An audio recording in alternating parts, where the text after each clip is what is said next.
Respirez. Inspirez. Contractez le bras droit.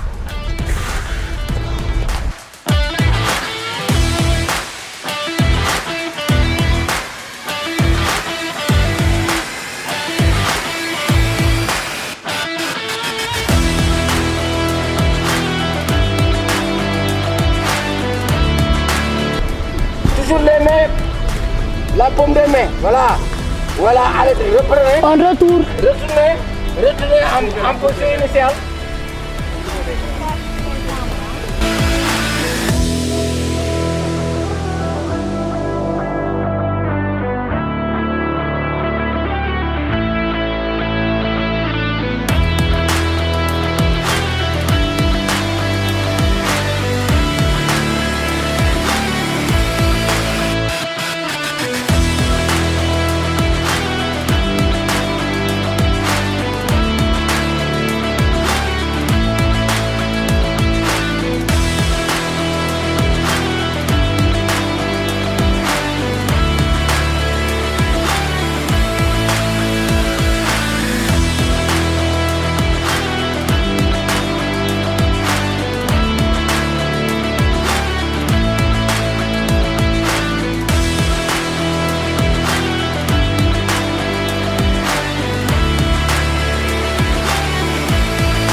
Dix, 7, 8, 9, 10, 2, 3, 4, 5, 6, 7, 8, 9, 10, 1, 2, 3, 4, 5, 6, 7, 8, 9, 10.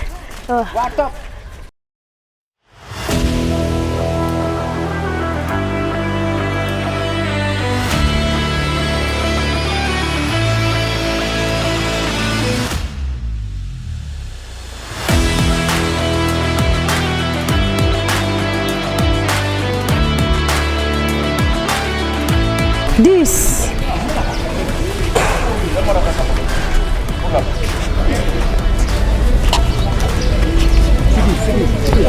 Waaw dinaa si 1, 2, 3, 4, 5, 6, 7, 8, 9, 10. Oui.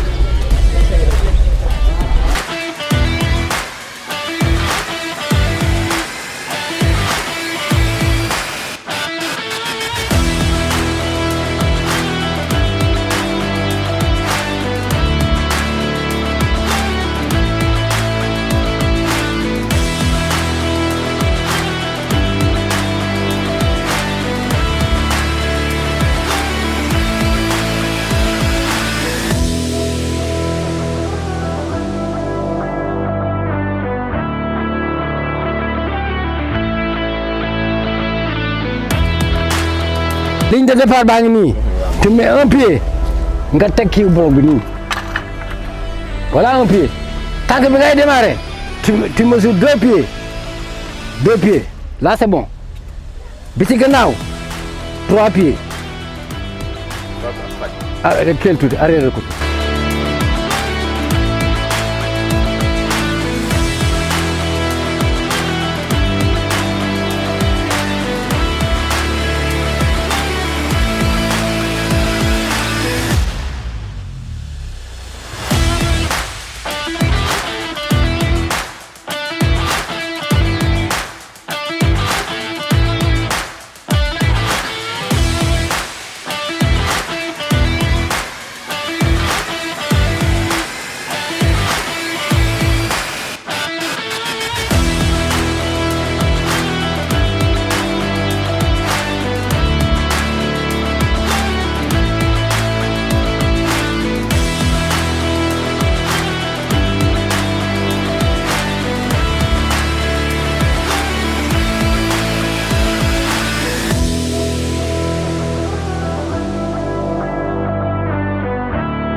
Bonjour, bienvenue sur la chaîne YouTube de IDD Révolte Sport. Alors nous voilà aujourd'hui au camp d'athlétisme qui a lieu du 8 au 26 août au Collège Sacré-Cœur. J'ai l'honneur d'avoir mon invité aujourd'hui qui va se présenter. On va la laisser se présenter. Qui est Madame Fatou Sissoko et qu'est-ce qu'elle fait dans le monde de l'athlétisme? Quel a été son parcours? Merci beaucoup. C'est à travers les cours d'éducation physique que mon professeur m'avait repéré pour m'engager dans des compétitions scolaires. Donc je peux dire que c'est à travers l'école que j'ai pu à pratiquer l'athlétisme. C'est par la suite, la même année, que j'ai signé ma première licence d'athlétisme dans un club civil qui était l'Union sportive du Rail. Donc mon premier club, c'était l'Union sportive du Rail. Et je peux également dire que j'ai vite progressé. J'ai vite progressé parce que déjà lors de ma première année, j'ai eu à participer à la Semaine nationale de la jeunesse. En son temps, on avait beaucoup de compétitions qui motivaient les gens. Il y avait les semaines nationales de la jeunesse, il y avait les quinzaines par la suite de la jeunesse, il y avait les compétitions scolaires et tant d'autres compétitions qui pouvaient vraiment motiver. Ce sont ces compétitions-là qui nous manquent aujourd'hui pour le développement de l'athlétisme. J'y reviendrai. Donc dans la même année, j'ai été sélectionnée dans la sélection régionale de Thiès pour la Semaine nationale de la jeunesse. La même année, je suis venue au championnat du Sénégal, je me suis classée deuxième. La même année, j'ai été sélectionnée dans l'équipe nationale du Sénégal pour la mise en place des zones de développement. Le Sénégal faisait partie de la zone 2 d'Afrique de l'Ouest. Donc lors de la relance de ces zones, j'ai participé à ces compétitions d'athlétisme, c'était au Stade Iba Mar Diop.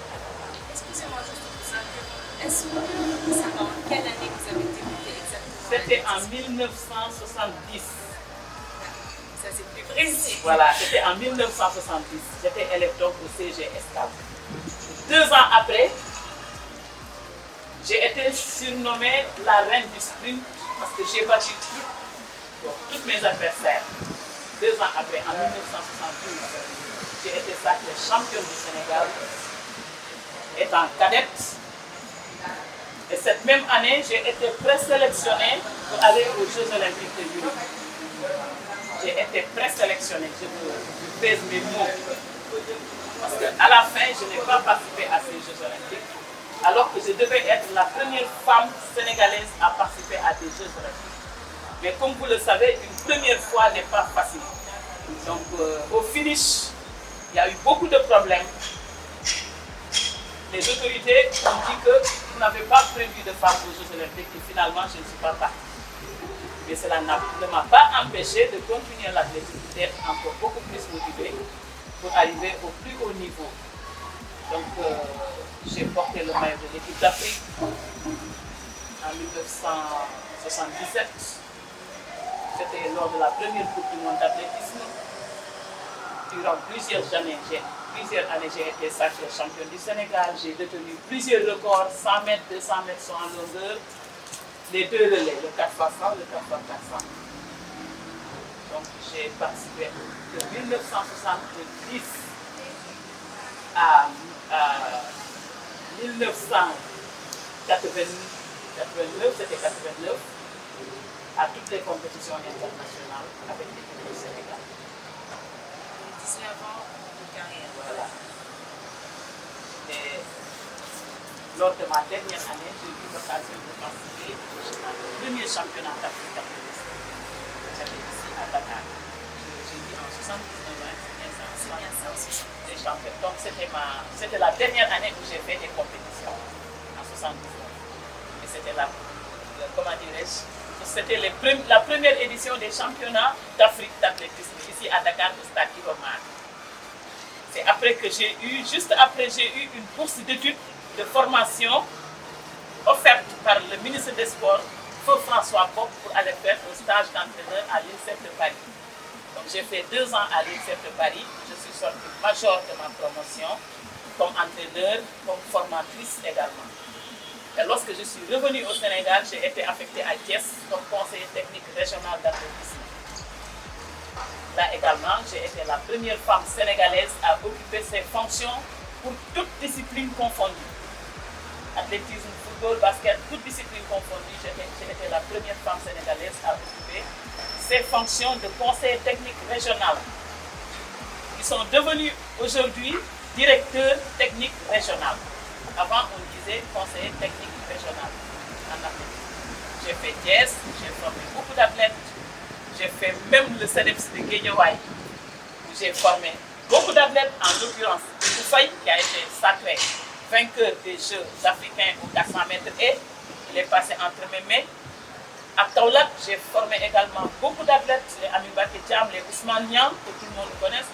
Quand je suis revenue à Dakar également, j'ai eu à former beaucoup d'athlètes, les Fatou Fall, les Fatou Souma, les Malan Sané et tant d'autres athlètes. Et jusqu'à aujourd'hui, je suis encore entraîneur sur le terrain malgré mon âge. Déjà, félicitations pour ce beau parcours en athlétisme. Merci. Et on sent qu'il y a l'envie d'être toujours présent. Pour moi, je passe un appel à la jeunesse, c'est pas l'âge ne veut rien dire. Tant qu'une personne est encore en capacité de marcher, de voir, de parler, et que ce soit utile dans son sport, il faudrait laisser les gens apporter leur expérience. Surtout quand on a fait 19 ans de haut niveau et qu'après on a continué à se former, à rester dans le sport parce qu'on a des choses à apporter. Il faut savoir tout d'abord que le sport, c'est pas faire du sport, c'est apporter quelque chose à la nation, c'est éduquer des jeunes, c'est ramener des gens à être de grandes. Elle a été formée, c'est une grande dame aujourd'hui, et elle forme d'autres personnes, comme elle a pu si bien le dire, Amiba Ketiam, tout ça, qui sont aujourd'hui des personnes connues et que l'on respecte dans le milieu de l'athlétisme. Et je pense qu'aujourd'hui, on devrait prendre le chemin de cette dame, tout le monde, et prendre exemple et continuer à donner tout ce qu'on peut dans le sport que l'on pratique. D'accord, merci beaucoup.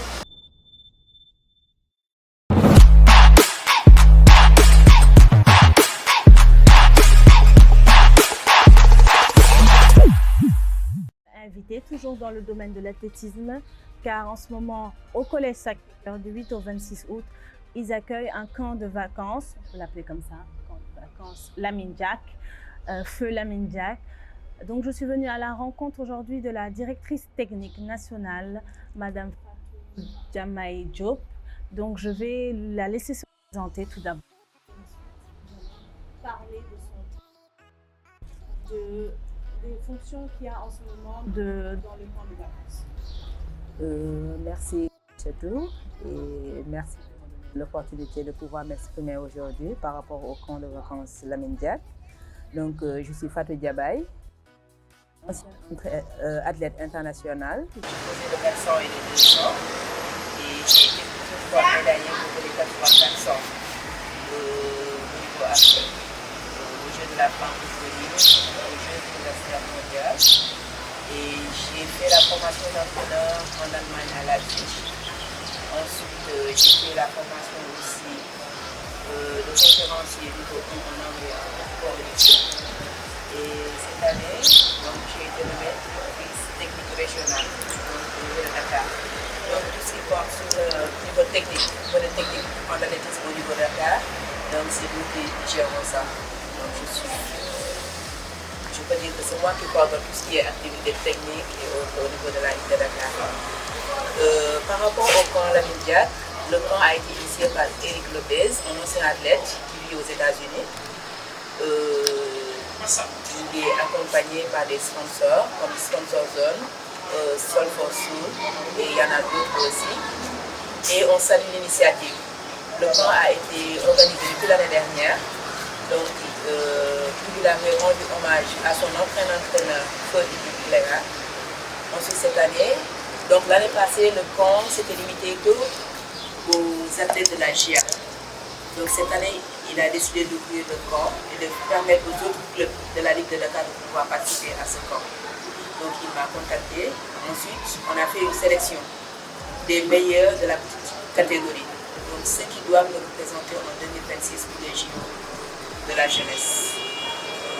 Et on salue cette initiative et on le remercie vraiment parce que jusqu'à présent, que ce soit au niveau de la fédération ou au niveau de la ligue, et même, je peux dire, au-delà de cela, on n'a pas eu un plan de préparation ou bien de stage pour les enfants pour pouvoir préparer les jeux. Et quand Eric nous a proposé cela, on a sauté aussi sur l'occasion. Donc ça va nous permettre au moins, les enfants vont prendre conscience qu'il y a un événement qui se prépare. Et un événement, on ne peut pas attendre la veille de l'événement pour pouvoir le préparer. On le prépare en amont, de ce fait quand les enfants vont arriver au niveau de cet événement, ils auront les outils qu'il faut pour pouvoir se défendre et pouvoir avoir des médailles. D'accord. Et pensez-vous, parce que tout à l'heure, on a eu Madame Fatou Sissoko qui parlait, pensez-vous que sans infrastructure, aujourd'hui, on peut faire avancer, développer même le sport? Parce qu'aujourd'hui, moi, il n'y a pas plus tard que 3 jours, j'ai regardé un reportage. Je suis très passionnée d'athlétisme en Jamaïque. Et quand je vois les moyens qui sont mis, déjà l'État met un quart de ces moyens dans l'athlétisme. C'est un sport national. Nous avons la lutte, mais eux ont l'athlétisme. Mais c'est tellement respecté. Je me dis pourquoi ce pays qui est plus pauvre que le Sénégal arrive à former des champions olympiques, des champions du monde, des champions d'Amérique du Sud. Et nous, on n'arrive pas à avoir autant de médailles. Tout simplement parce que l'État n'aide pas, il n'y a pas d'infrastructure, il n'y a pas le fonds de l'investissement. Certes, l'État n'aide pas vraiment les disciplines pour les accompagner pour les Jeux, mais quel est le fond du problème? Pour ma part, je pense qu'en fait, l'État n'a pas une bonne politique sportive. Parce qu'eux, ils privilégient par exemple le football. Tout de suite, vous avez parlé de lutte, mais même la lutte, l'État ne le prend pas en compte. Parce que la lutte, si on prend, parce qu'il y a 2 luttes. Il y a la lutte gréco-romaine et il y a la lutte avec frappe. Et la lutte avec frappe, je ne pense pas que cela dépend du ministère des Sports. Je me dis que c'est une politique qui n'est pas bonne. Comme vous dites, j'ai été en Jamaïque en 2002 au championnat du monde. J'ai visité le pays et c'est comme ici au Sénégal. Tout ce que tu trouves au Sénégal, tu le retrouves au Jamaïque. Donc pourquoi pas nous au Sénégal, on ne peut pas faire comme la Jamaïque? Pourquoi ne pas avoir une bonne politique sportive où on met en avant la première discipline? Parce qu'on ne peut pas concevoir qu'on construit par exemple un stade, on dit le stade olympique du Sénégal et il n'y a pas de carton là-bas. Donc déjà ça c'est un. Tout à l'heure, Madame Fatou Sissoko l'a souligné. Le stade Léopold, on était là-bas, les athlètes s'entraînaient là-bas, il y avait des compétitions. Au mois de février, on vient, on dit le stade est fermé. On est obligé de nous rabattre au niveau de Iboma. Au stade Iboma, la piste elle est impraticable, elle est très dure. Donc tout athlète qui s'entraîne là-bas ou bien qui fait une compétition peut avoir des risques de blessure. Donc on ne peut pas se donner à fond. Ensuite, on était obligé pour les championnats nationaux d'aller jusqu'à Diamniadio. À Diamniadio, comme on l'a dit Madame Sissoko tout à l'heure, l'accès est difficile, le stade n'est pas réceptionné et tout ce que tu touches, on te dit, vous n'avez pas accès. Et en plus, c'est les moyens, parce que déjà, il n'y a pas de moyens pour ici faire une bonne compétition, mais aller transverser ça à Diamniadio et en plus, il faut payer le transport, donner à manger aux athlètes, c'est des gamins qui ont besoin aussi de boire, de manger et d'avoir un transport. C'est quand même si c'est la première fois, tout déplacer la Diamniadio et c'est un autre travail, ça demande encore plus de moyens. Déjà, moi je vous dis, j'ai vu récemment, si je me trompe, le stade Léopold est en cours de réflexion. Et je ne sais pas quand ça va terminer.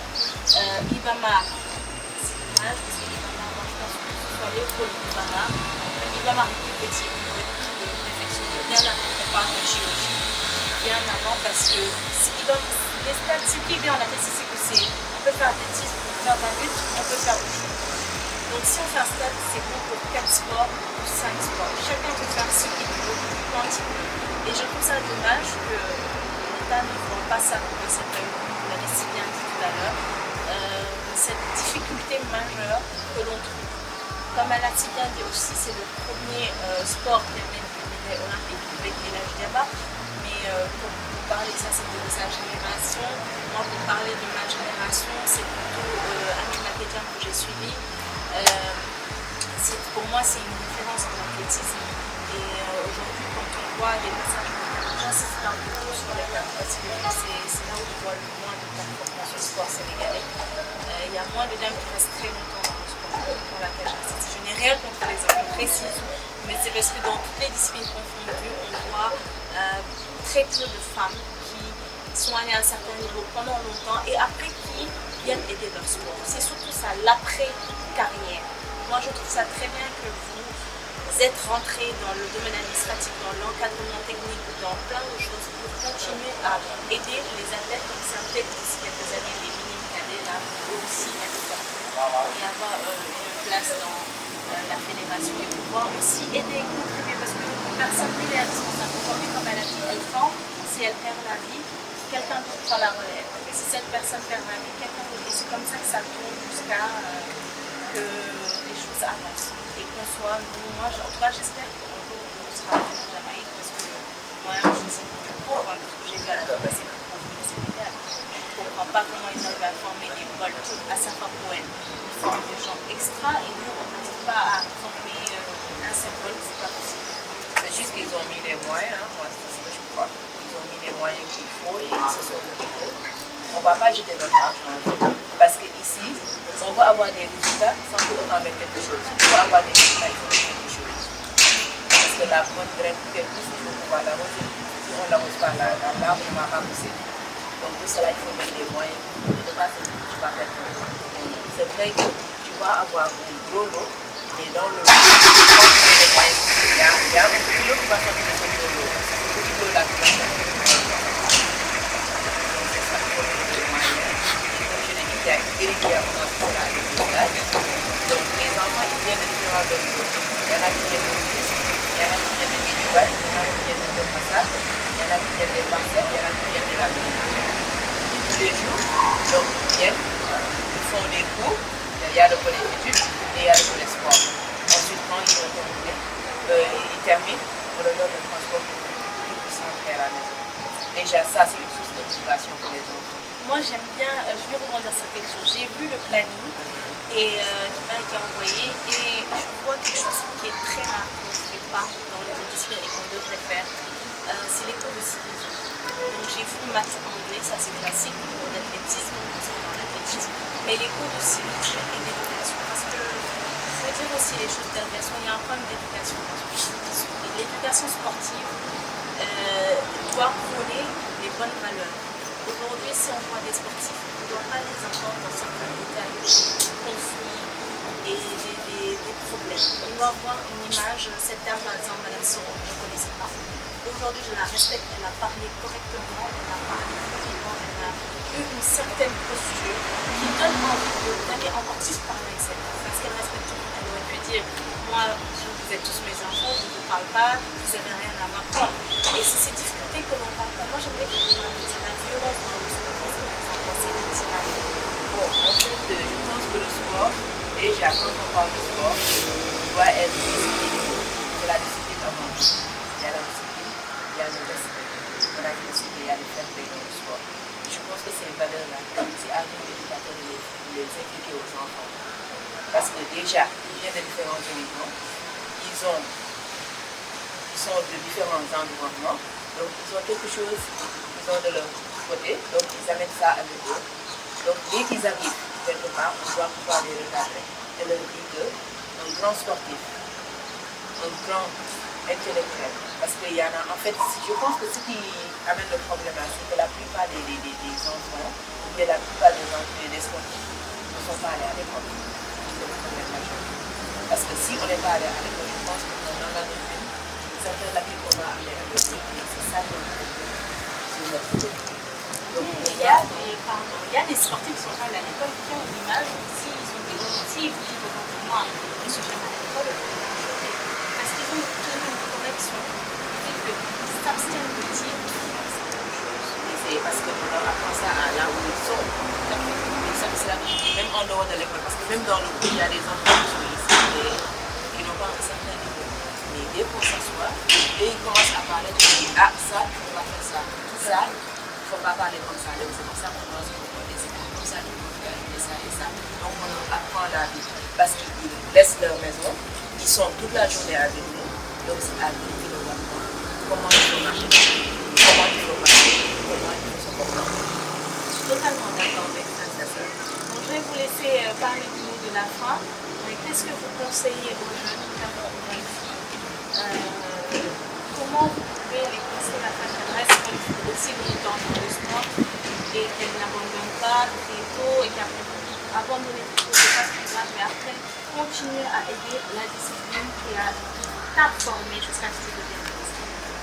Je pense que la première chose, c'est la passion. C'est la passion qu'on a du sport. Parce que quand on n'a pas la passion, on ne peut pas aller loin.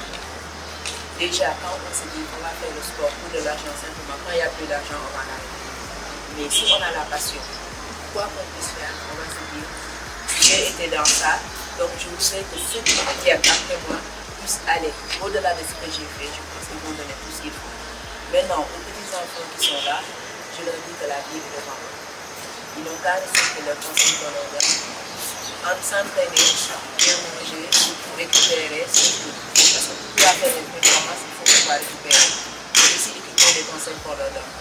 Et qu'ils ont des objectifs. Mon objectif c'est quoi? Je voudrais demain être champion du monde. Je voudrais demain être champion du monde. Bon champion ou bien tout champion, il y a un train de vie qu'on doit suivre. Oui. Parce qu'on ne peut pas dire je vais être champion du monde et quand on me dit qu'il y a une soirée par ici, je vais là-bas, il y a un soir par ici, je vais là-bas et je ne pense pas que ça puisse aller. Donc, bien se concentrer dans ce que l'on fait et pouvoir. D'accord, donc merci. Comme vous l'avez vu, chers téléspectateurs, Mme Fatou Diop a bien parlé. Elle a parlé brièvement du corps. Une prochaine fois, peut-être, on aura l'occasion de revenir et de parler de l'athlétisme en profondeur. Comme elle a donné des conseils, nous vous donnons rendez-vous très bientôt pour un prochain vidéo.